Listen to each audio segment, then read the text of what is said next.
Mr. Okpa, thank you so much for joining us.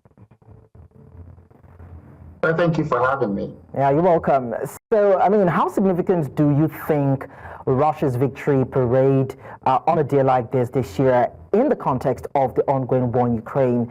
And of course, we've seen the growing tensions with the West too. How would you describe it? Well, I mean, Putin has always done things the way Putin wants it because he wants to assert himself as a significant global leader.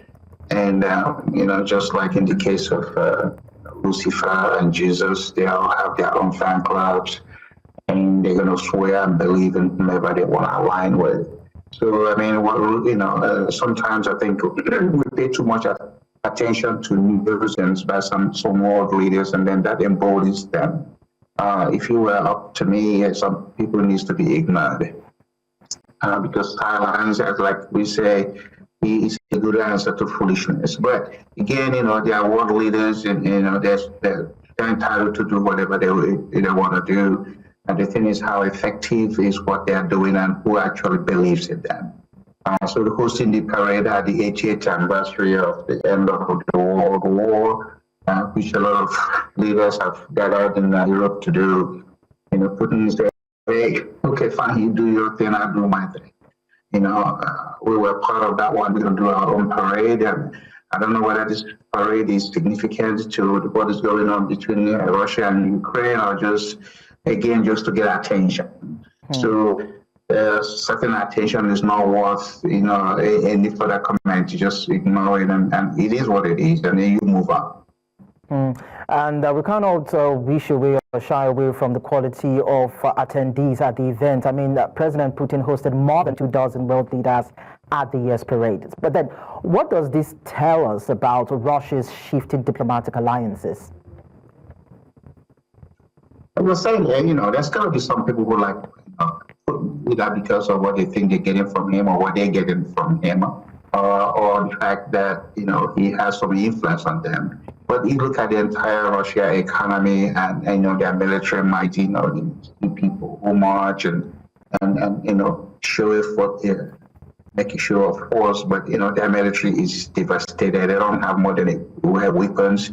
The economy is struggling, and the budget for defense in Russia is not anything to sneeze at compared to what U.S. for instance has. But that doesn't prevent him from doing what he has done, and then he's getting attention. Again, remember, this whole thing is to get attention. Attention can be good, attention can be bad.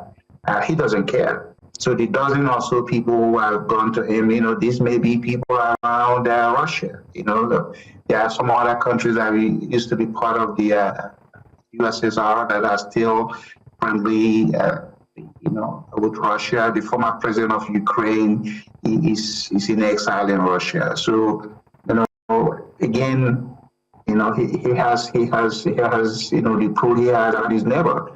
And, maybe, I don't know what it is, an African leader that is there, or Asian leader. Whatever be the case, for me, is ignore some of this stuff and pretend that it didn't happen, until, there's a real war, and then see who's going to win the war. Well, in your response, Ejike, I'm thinking you're actually aligning your thoughts with the Polish Prime Minister Donald Tusk when he called out European leaders who actually attended the party, saying that they are bringing shame to themselves. I mean, do you think that this signals some sort of a deep divide between the EU over how to actually deal with Russia and Putin? Trump is going to say something, and I don't necessarily agree with him in everything he says. But the point I'm saying is that Putin is president of Russia, and he has his own followers. He has his own fan clubs, just like U.S. has their own fan clubs. So